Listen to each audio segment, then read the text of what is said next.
Olá, queridas irmãs, queridos irmãos, com que alegria nós voltamos ao nosso programa O Espírito da Letra, analisando a obra do Espírito André Luiz através da mediunidade de Francisco Cândido Xavier.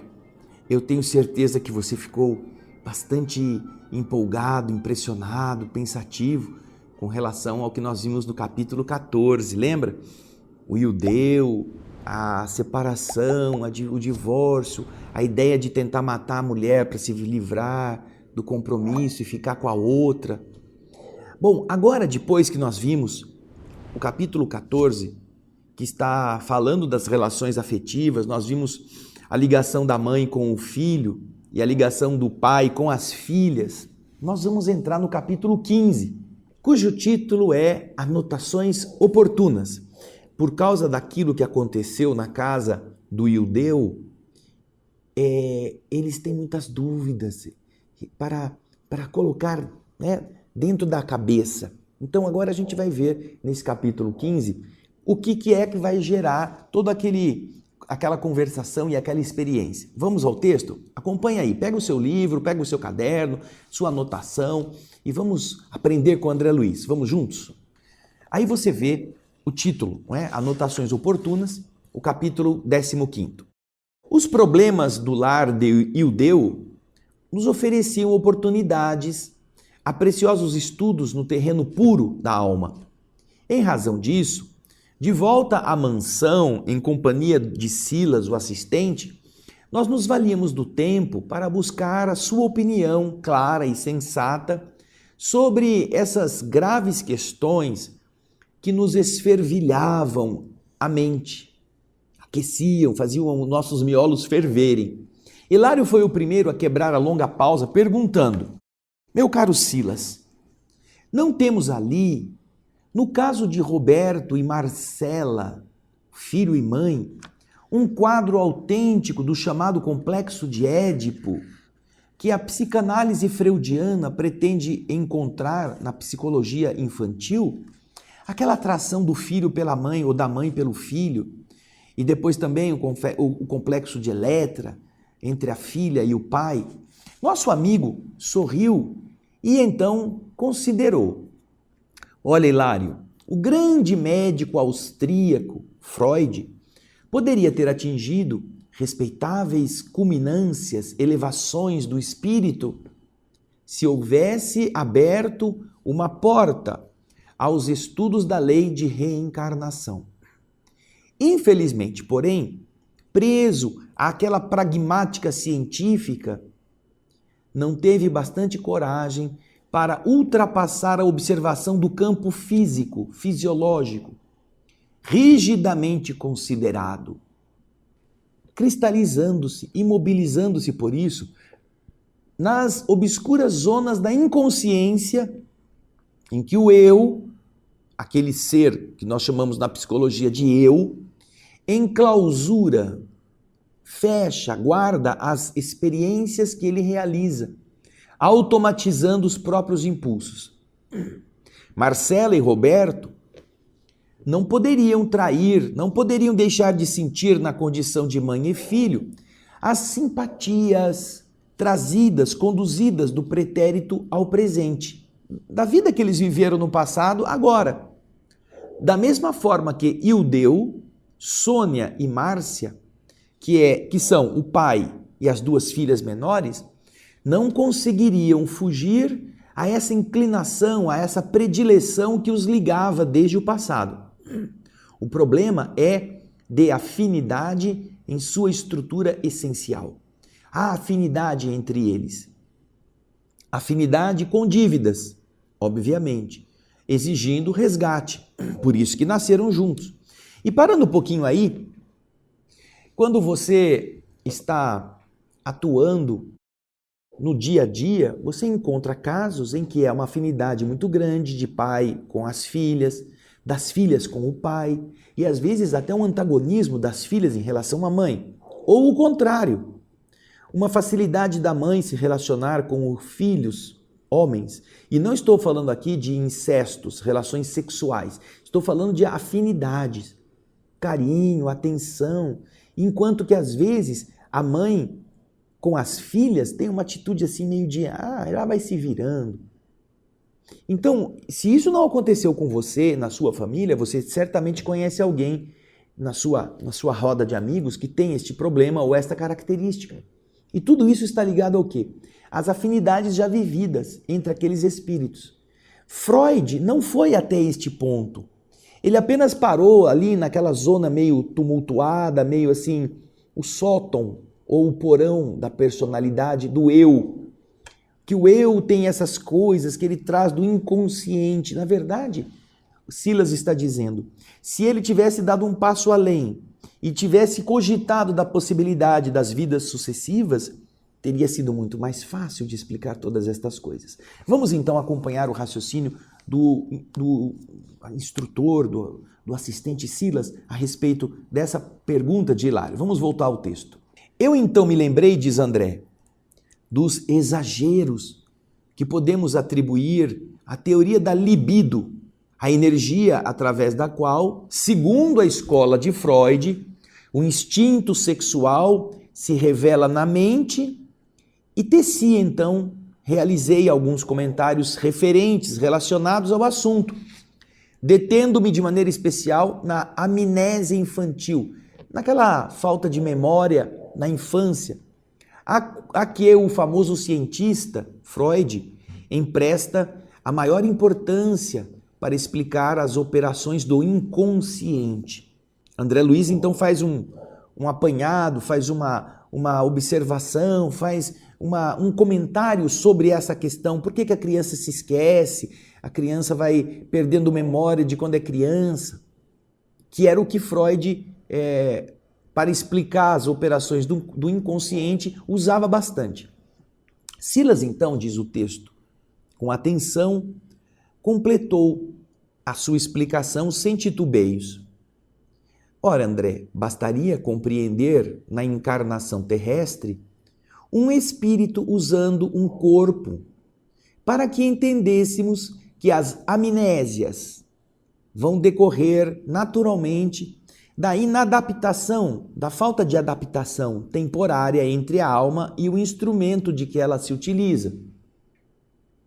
Na infância, o ego ou o eu, em processo de materialização, começando a vir ao corpo físico, vai externar reminiscências, lembranças e opiniões, simpatias e desafetos através de manifestações instintivas que vão mostrar, vão revelar o passado dele, do qual mal se lembrará no futuro próximo. As crianças, depois de alguns anos, você mesmo que está me assistindo aqui, talvez não consiga voltar para recordar coisas de quando você tinha 3, 4, 5 anos de idade. Ou às vezes são lampejos, mas você não lembra de tudo. Por quê? A criança está recentemente egressa do mundo espiritual, vinda do mundo invisível, e está começando a trabalhar o cérebro que ainda está imaturo, ainda precisa... É um motor frio, né? Ele precisa esquentar primeiro. Então, enquanto ele está frio, todas essas operações acabam ficando no inconsciente. Depois a criança se esquece. Porém, durante este período, ela ainda está conectada muito intensamente ao que ela já foi, às vidas anteriores. E ela vai ter afinidade ou antagonismo, vai ter facilidade ou dificuldade, mostrando o que ela já experimentou outrora. Mas isto, no futuro próximo, ela já vai ter esquecido. Uma vez, continua o texto dizendo, que ela vai estar movimentando a máquina cerebral que está em desenvolvimento. Máquina esta que deverá ser útil a ele tão somente por algum tempo e para determinados fins, que é a vida adulta, que são as experiências da reencarnação, os resgates, o trabalho, as atividades familiares. E isto também vai acontecer na idade adulta, na idade avançada, provecta, quando então as palavras começam a lhe faltar, como se desprendem dos quadros da memória. Ele não se lembra direito. E isso vai traduzir o quê? Alterações no órgão do pensamento, produzidas pelo desgaste. O cérebro vai se desgastando, vai faltando um material mais robusto para que ele se alimente e o idoso vai ficando esquecido. Ele vai perdendo lembranças. As manifestações da fala começarão a denunciar que ele não está muito habituado a guardar mais os detalhes. Ele vai ficando, as palavras vão lhe faltando. Ele não se lembra mais como é que a pessoa chamava, ele não se lembra mais qual era a cidade que ele morou, ele confunde a história. Então, da mesma forma que com a criança ela se esquece no começo, porque o cérebro está frio, quando o cérebro, máquina, já está desgastado, o motor não funciona na mesma velocidade. Ele não consegue guardar tudo. Então também esse mesmo processo de desgaste do órgão do pensamento, que é o nosso cérebro, vai produzir dificuldades de retenção da memória, que é o que ele está explicando. André Luiz perguntou, e a tese da libido? Veja o texto aí. A tese da libido como uma fome do sexo que é natural em todos os viventes. Todas as pessoas vão ter isso, essa inclinação. E Silas continua respondendo. Freud deve ser louvado, elogiado, pelo desassombro, pela clareza com que ele empreendeu a viagem aos mais ocultos labirintos da alma humana, para descobrir as chagas do sentimento e diagnosticá-las com o discernimento possível. Isso sim, ele tem méritos nisso. Porém, não pode ser rigorosamente aprovado quando pretendeu, de certo modo, explicar o campo emotivo das criaturas pela medida absoluta das sensações eróticas. O campo emotivo não está ligado necessariamente apenas ao erotismo. Quando você tem a afinidade com o filho, com o pai, ou mãe e filha com o pai, não é só por causa do sexo. Ele quis reduzir tudo a sensações eróticas. Mas aí ele errou. E então, depois de uma ligeira pausa, diz André Luiz, o assistente prosseguiu explicando. Criação, vida e sexo são temas que se identificam essencialmente entre si, perdendo-se em suas origens no seio da sabedoria divina. Por isso, estamos longe de padronizá-los em definições técnicas que sejam fixas, que sejam inalteráveis, inamovíveis. Não podemos, dessa forma, limitar a função sexual às loucuras humanas. Não é o sexo o que justifica o homem agir de forma translocada, pois seríamos tão insensatos se fizéssemos isso, quanto alguém que pretendesse estudar o sol apenas por um feixe de luz filtrada pela fenda de um telhado. Examinado como força atuante da vida, diante da criação incessante, o sexo, a rigor, vai palpitar em tudo, desde a comunhão dos princípios dentro do átomo, subatômicos, até a atração dos astros, porque então ele vai expressar força de amor gerada pelo amor infinito de Deus. O ajuste entre o oxigênio e o hidrogênio decorrerá desse princípio no plano da química, formando a água de que se alimenta a natureza. O movimento harmonioso do Sol, equilibrando a família dos mundos que o seguem, não é? Nessa grandeza cósmica, além de nutrir estes mundos para a sua existência, este movimento vai resultar dessa mesma energia no plano cósmico. Alguma energia também sustenta o Sol. E a própria influência do Cristo, que se deixou crucificar em devotamento a todos nós, seus tutelados na terra, para fecundar, para gerar nas pessoas com a luz na nossa mente, com vistas à divina ressurreição, não será na essência esse mesmo princípio estampado no mais alto teor de sublimação? O que o Cristo fez também não será essa mesma força criadora para fecundar nas pessoas esse mesmo desejo de fazer o bem? É a pergunta. E ele continua explicando: o sexo, portanto, não poderia ausentar-se, não poderia deixar de ser no reino espiritual, que nos é conhecido, por ser de substância mental. O sexo, uma substância mental, determinando mentalmente as formas em que ele se expressa. Representa, desse modo, não uma energia fixa da natureza, trabalhando a alma, e sim uma energia variável da alma com que ela trabalha a natureza que evolui, aprimorando a si mesma.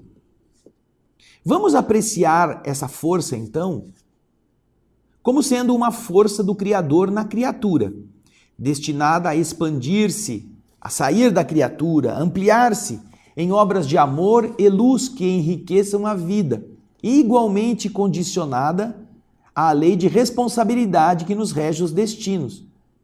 Hilário, que ouvia com atenção essas elucidações, considerou então, fazendo uma pergunta: bom, seu Silas, semelhante argumentação nos dá a entender que a força sexual não se destina simplesmente a gerar filhos. Aí André comenta, né? Essa forma de perguntar não caiu agradavelmente para mim, que julguei de todo inoportuna, diante da elevação e da transcendentalidade a que Silas projetara o tema em estudo. Mas o assistente sorriu bem-humorado e respondeu: bem, meu amigo Hilário, na Terra é comum a fixação deste importante assunto nas genitálias, no equipamento genital do homem e da mulher. O sexo na Terra, diz ele está se referindo à maneira como as pessoas tratam, pode ser interpretado apenas como conjunção carnal, como atraentes entre eles, o homem e a mulher, para o coito, para a conjugação física. Isso é comum no padrão evolutivo, primitivo. Porém, diz Silas, é preciso não esquecer que mencionamos o sexo como força de amor nas bases da vida, totalizando a glória da criação, não como um atrito de peles, um atrito de músculos. Foi ainda Segismundo Freud quem definiu o objetivo do impulso sexual como procura de prazer, diz Silas. Sim, essa afirmativa é respeitável ao nos referirmos às experiências primárias do espírito no mundo físico, a procura do prazer. Se o sexo não fosse prazeroso, como que as pessoas teriam, que maneiras que, e aí sou eu que estou comentando, não é? Que maneiras que o homem poderia dar seguimento à sua própria raça, se não fosse algo que desse prazer? Se fosse algo doloroso, algo ruim, certamente que estaríamos condenados à extinção. Agora, isto é uma visão, vamos dizer, res do chão, né? Por causa das nossas experiências primárias em que nós nos encontramos. Somos ainda muito atrasados. Mas Silas continua dizendo: é indispensável, porém, Hilário, ampliar a definição para afastá-la do campo erótico em que ela foi circunscrita, em que ela foi presa. Só o prazer, o sexo é o gozo, é a vontade de estar com uma outra pessoa para ter o prazer desse contato físico. Não, é preciso ampliar para tirar o conceito do sexo deste campo especificamente destinado pelos homens primitivos ao erotismo. E ele continua explicando: pela energia criadora do amor que assegura a estabilidade de todo o universo, a alma, ao se aperfeiçoar, busca sempre os prazeres mais nobres. Temos, assim, o prazer de ajudar, o prazer de descobrir, o prazer de purificar, de redimir, de iluminar, de estudar, de aprender, de elevar, de construir, e toda uma infinidade de prazeres condizentes com os mais santificantes estágios do Espírito. Encontramos, deste modo, almas que se amam profundamente, produzindo inestimáveis valores para o engrandecimento do mundo, sem jamais se tocarem umas nas outras, do ponto de vista fisiológico. Embora troquem entre elas constantemente os raios requintados, quintessenciados de um amor para a edificação das obras a que se afeiçoam. São afinizados, são solidários, apoiam-se uns aos outros. Sem dúvida, diz Silas, o lar digno, santuário em que a vida se manifesta, na formação de corpos abençoados para a experiência da alma, é uma instituição venerável, sobre a qual se concentram as atenções da providência. O lar é fundamental, o lar digno. A família é este caminho. Agora, não somente este é o caminho, o lar é importante, porque ali se concentram as atenções da providência divina. Porém, diz Silas, junto do lar, dispomos igualmente das associações de seres que se aglutinam, que se reúnem uns aos outros nos sentimentos mais puros, por exemplo, em favor das obras de caridade, das obras da educação. As faculdades do amor, as potências do amor, geram formas sublimes para a encarnação das almas na Terra, quando duas pessoas se unem para gerar filhos. Mas também criam os tesouros da arte, as riquezas da indústria, as maravilhas da ciência, as fulgurações brilhantes do progresso. E ninguém amealha, ninguém reúne, ninguém guarda os patrimônios da evolução sozinho. Em todas as empresas desta purificação moral, em todas as atividades, em todas as realizações que vão purificar o nosso estágio moral, nós encontramos espíritos afins que se buscam, reunindo as possibilidades que lhes são próprias na realização destes empreendimentos que levantam a humanidade da terra para o céu. Olha que conceito maravilhoso que Silas nos está apresentando, não é mesmo? Não é só para gerar filhos, não é só para ter mais bocas para você alimentar, de criar conceitos mais elevados, de pesquisar, de fazer cursos em comum, de aprofundar o conhecimento. Tudo isso está manifestando um amor, um prazer que é diferente do gozo físico. Esse é o gozo da alma. É alguma coisa que te satisfaz. É como quando você, por exemplo, a cozinheira faz isso sempre, se ela faz por amor. Cozinhar por amor. Você já notou que dá o mesmo trabalho fazer um café ruim e fazer um café gostoso? O mesmo trabalho. Mas por que um café sai ruim e o outro sai gostoso? Pela atenção, pelo carinho, pela vontade de que aquelas pessoas que vão desfrutar aquele líquido fiquem felizes com ele. Então o cuidado é uma forma de prazer amoroso. Quando alguém faz uma comida e as pessoas sentem o paladar assim maravilhado, ela fica feliz. Puxa, acertei. E as pessoas dizem, nossa, que comida maravilhosa, que coisa excelente, meu Deus. E a pessoa se sente satisfeita. Isso é um gozo do espírito. Quando você produz qualquer coisa que alguém elogia você porque realmente foi boa, isso te dá satisfação e faz com que você queira fazer de novo, e fazer de novo, e fazer de novo. É um alimento para a sua alma. É isso que ele está falando que é o sexo. Não desconsiderando a união amorosa de dois corpos, desde que o amor esteja entre eles, mas está falando que também não é só aí que está o amor, que está o sexo, aliás. Também as sensações de construção, de fecundar outras pessoas, está na roupa que se lava, na roupa que se passa, na comida que se faz, no trabalho que se consegue para trazer o pão de cada dia, na satisfação do chefe de família que vai com o seu salário comprar no armazém a comida e abastece sua casa e seus filhos terão que comer. Tudo isto faz parte da expressão do amor, da divindade em relação a todos nós. Olha que coisa maravilhosa. Vamos voltar ao texto, vamos lá.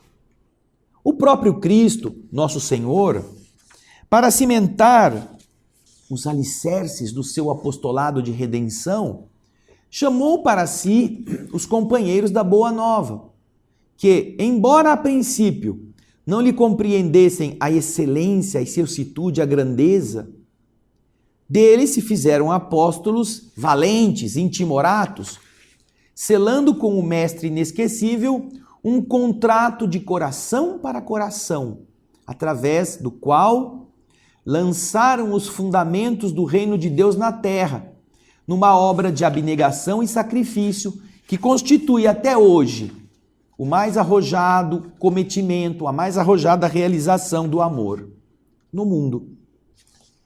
Nesse ponto das elucidações que lhe fluíam do verbo afetuoso, o assistente se permitiu um mais longo intervalo. Percebendo, porém, que nós gostaríamos muito de ouvi-lo mais amplamente sobre o sexo, como é concebido entre os homens, de forma a permitir conclusões adequadas aos nossos estudos de causa e efeito, ele voltou a dizer: tais considerações que nós aqui apresentamos acerca de um tema assim tão vasto, referindo-nos do ângulo mais elevado que a nossa mente é suscetível de abarcar, não nos dispensam, não nos libertam do dever de exaltar a necessidade da sublimação da experiência emotiva entre as criaturas. É preciso tornar mais purificada essa experiência física, emotiva entre as pessoas. Sabemos que o sexo, analisado na essência, é a soma das qualidades femininas ou masculinas que caracterizam a mente. Razão porque é imprescindível observá-lo do ponto de vista espiritual, enquadrando-o na esfera das concessões divinas que nos cabe movimentar com respeito, aliás, e rendimento na produção do bem. Então você vê aí que ele está voltando à mesma ideia, ele está voltando ao mesmo conceito. É importante que nós pensemos que o sexo é o conjunto positivo das atribuições femininas ou masculinas que estão na mente. E é preciso, com isto, sublimar. É a soma das qualidades femininas e masculinas, como você viu no texto, que permitem que as pessoas estejam caracterizadas por si mesmas. Mas como isso é assim, é importante lembrar que por causa disso é imprescindível que observemos o sexo do ponto de vista espiritual, enquadrando-o na esfera, na condição de uma concessão divina, de uma possibilidade da divindade, que nós devemos movimentar com respeito e com rendimento na produção do bem. Tem uma função. Aí Silas continua: entendo que vocês desejariam efetuar uma longa reflexão educativa neste domínio. Entretanto, acreditamos que é desnecessário minudenciar, especificar particularidades ao redor do assunto, porque conhecem vocês de sobra, abundantemente, que quanto mais amplo o discernimento do espírito, mais imperiosas se tornam as obrigações perante a vida. O sexo no corpo humano é assim como um altar de amor puro que não podemos relegar à imundície, sob pena de praticar as mais espantosas crueldades mentais, cujos efeitos nos seguirão invariáveis depois do túmulo. As consequências vão acontecer para aqueles que relaxam-se na questão da responsabilidade afetiva. Meu colega, que ardia no anseio de intensificar as perguntas, fez então uma outra indagação, respeitosamente. Silas, amigo, disse Hilário, assistimos no mundo a todo um acervo de conflitos sentimentais que por vezes terminam em pavorosa delinquência. Homens que renegam os sagrados compromissos do lar, mulheres que desertam dos deveres enobrecedores com a família, pais que abandonam os filhos, mães que rejeitam esses rebentos mal-nascidos, quando não os assassinam covardemente. Tudo isso em razão da sede dos prazeres sexuais que não raro lhes situam os passos, lhes colocam nas tenebrosas estradas do crime. Todas essas falhas acompanham o espírito, além da carne, que a morte consome? Eles vão carregar tudo isso com eles depois? E o assistente respondeu tristemente: ora, Hilário, como não? Claro que sim. Cada consciência é uma criação de Deus e cada existência é um elo sagrado na corrente da vida, em que Deus palpita e se manifesta. Responderemos por todos os golpes destrutivos que vibramos nos corações alheios e não nos permitiremos repouso enquanto não consertarmos valorosamente o serviço de reajuste. Impressionado, meu companheiro então perguntou: vamos imaginar que um homem tenha conduzido uma jovem a uma união sexual com ele, simplesmente porque estava procurando prazeres dos sentidos, prometendo a ela matrimônio, casamento digno, o que fez com que a moça cedesse, para logo depois abandoná-la indignamente ao próprio desencanto, depois de saciado os seus desejos. A pobre criatura desenganada, sem recursos para refugiar-se no trabalho respeitável, entrega-se à prostituição. O homem é responsável pelos desatinos que a infelicitada companheira vem a praticar, compreendendo-se que ele não terá marchado sozinho para semelhante aventura. O homem vai ser responsável para que isto seja realmente algo que ele tenha que arcar? Aí o Silas responde: é preciso reconhecer que todos responderemos pelos atos que efetuamos, explicou o interlocutor. Contudo, no caso que você apresenta, se o homem não é responsável pelos delitos em que venha a moça a falhar desventuradamente, ele é inegavelmente o autor da desgraça em que ela se encontra. E, ao desencarnar com o remorso da traição praticada, quanto mais luz ele conquiste no entendimento, mais doerá na sua consciência o pesar de haver cometido esta falta. Ele então vai trabalhar naturalmente para levantá-la do abismo a que ela se arrojou, por segui-lo, confiante, por dar a ele a confiança e entregar-se, e vai reconduzi-la à reencarnação, em cujas relações vai se demorar e aceitará a moça como sua esposa ou como sua filha, de modo a devolver-lhe, a entregar-lhe o puro amor que ele havia prometido, sofrendo para regenerar a mente em desequilíbrio e resgatando a sua consciência escurecida pela culpa. Ele terá que fazer isso, por ele mesmo, pela sua própria escolha. E então Hilário pergunta: da mesma forma, seu Silas, notamos na sociedade terrestre homens arruinados por mulheres desleais que os precipitaram na criminalidade e no vício, disse o Hilário. E o Silas respondeu: é o mesmo processo de reparação, Hilário. Vai ser igual. A mulher que lançou o companheiro nas sombras do mal, ao despertar perante a luz do bem, não descansará enquanto não reerguê-lo para a dignidade moral diante das leis de Deus. Quantas mães nós não vemos no mundo, engrandecidas pela dificuldade e pela renúncia, morrendo cada dia entre a aflição e o sacrifício para cuidar de filhos monstruosos que lhes torturam a alma e a carne? Não vemos isto? Em muitos destes quadros terríveis e emocionantes se esconde divinamente o trabalho da regeneração que só o tempo e a dor conseguem realizar. E Hilário, com manifesta amargura, disse ainda: ah, meu amigo, tudo isso nos obriga a reconhecer que nas falhas do campo genésico, nas falhas do campo sexual, temos a considerar, acima de tudo, a crueldade mental que praticamos em nome do amor, não é mesmo? Ah, e o assistente aprova o comentário de Hilário. Isso mesmo, Hilário.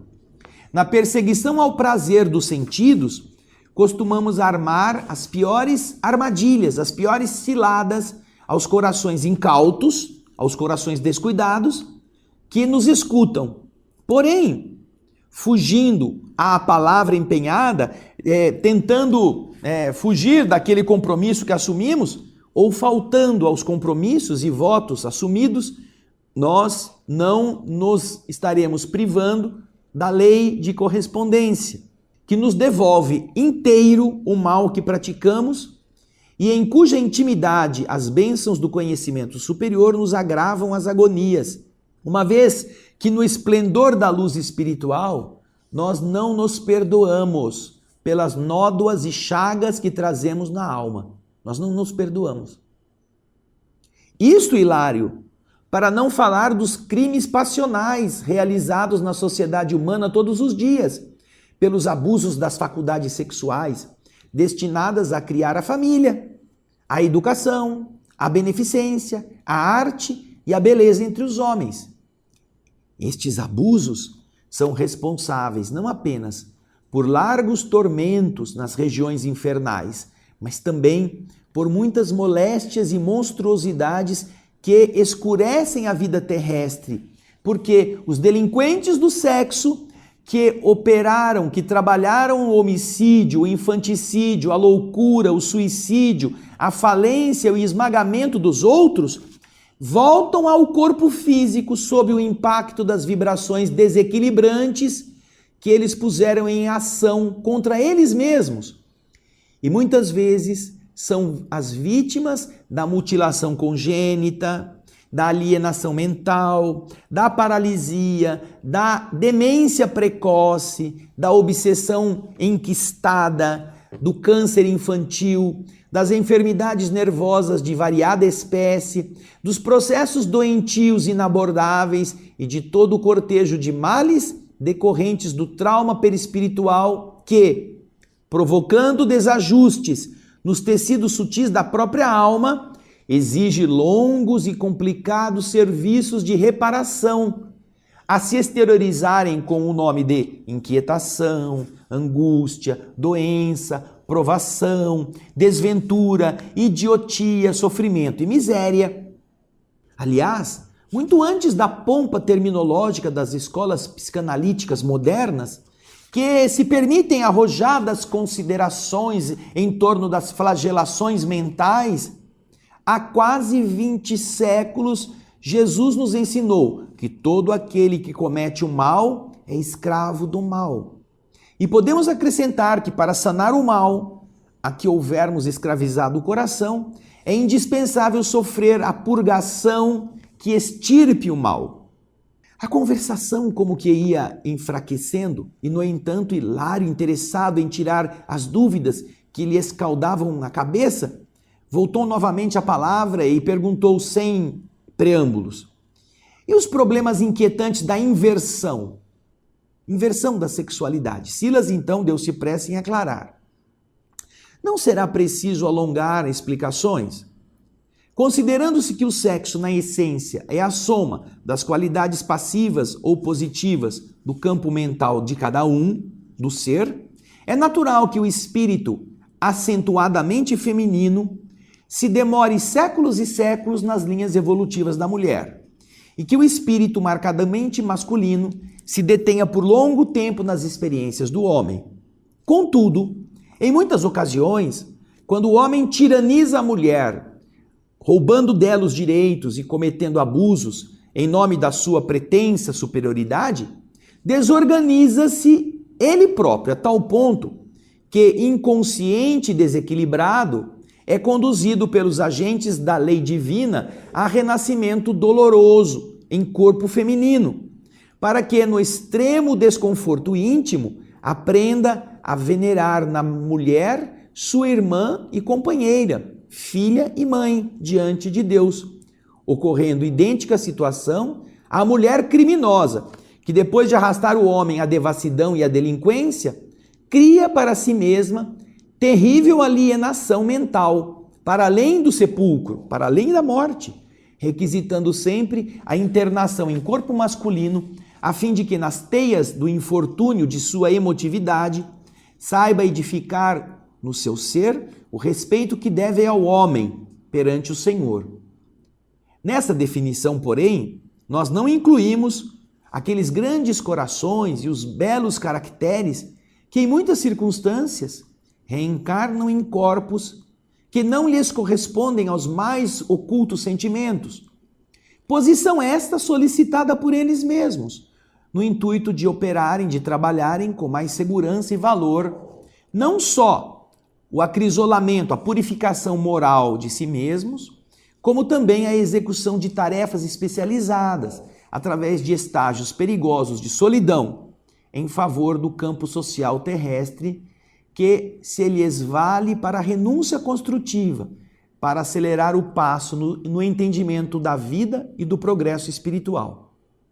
Compreendemos que Silas se havia desincumbido brilhantemente da tarefa de nos esclarecer, condensando em palavras singelas lumiноsa síntese de assunto, muito vasto, que, por certo, em nossa conceituação exigiria vários compêndios para ser devidamente analisado. Meu colega, contudo, como que desejava estudar todas as questões, voltou a perguntar: já que nos detemos em matéria de sexologia na lei de causa e efeito, como interpretar a atitude dos casais que evitam os filhos, dos casais dignos e respeitáveis sob todos os pontos de vista, que sistematizam o uso dos anticoncepcionais?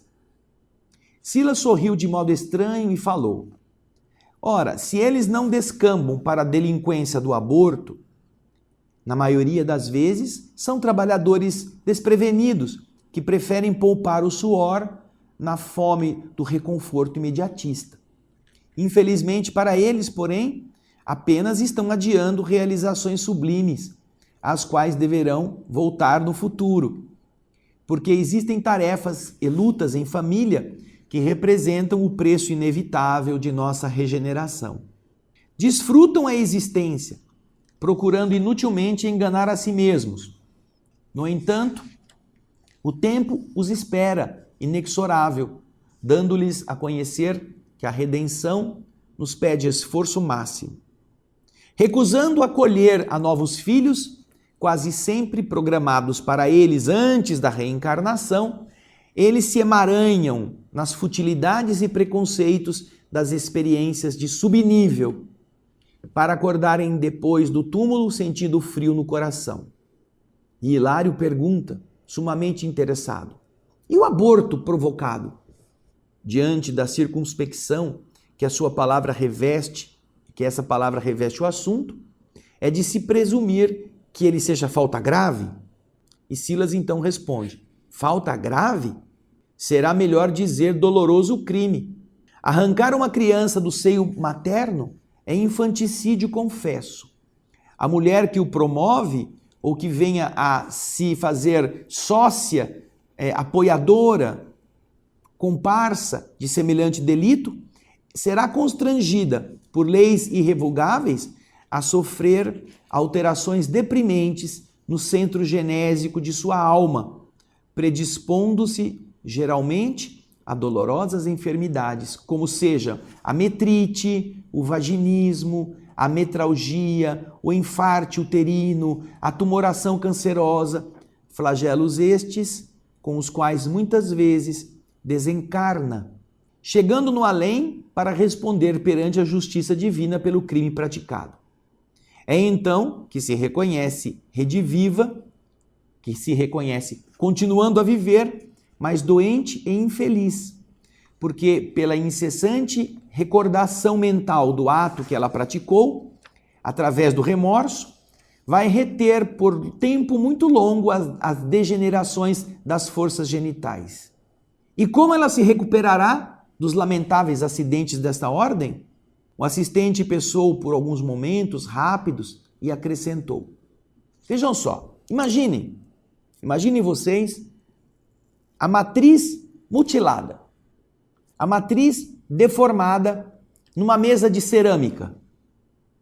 Por certo que o artesão que trabalha com o barro, o oleiro, não vai se utilizar dela para a modelação de vasos nobres, mas vai aproveitar-lhe a ajuda em experimentos de segunda ou terceira classe. A mulher que corrompeu voluntariamente o seu centro genésico receberá de futuro almas que viciaram a forma que lhes é peculiar e será mãe de criminosos, de suicidas no campo da reencarnação, regenerando as energias sutis do perispírito através do sacrifício enobrecedor com que se devotará aos filhos torturados e infelizes da sua carne, aprendendo a orar, a servir com nobreza e a mentalizar a maternidade pura e sadia, que acabará reconquistando ao preço de sofrimento e trabalho justos. E André então comenta: inexplicavelmente Hilário ficou mudo diante da lógica em que se baseavam as anotações de Silas. E eu não tive coragem de prosseguir perguntando, absorvido então pelo temor de aprofundar em excesso num terreno em que terminaria por esbarrar nos detritos de meus próprios erros, preferindo assim o silêncio para reaprender e pensar.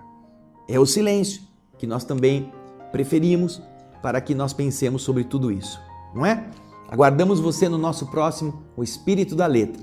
Até lá, pense bastante e muita paz.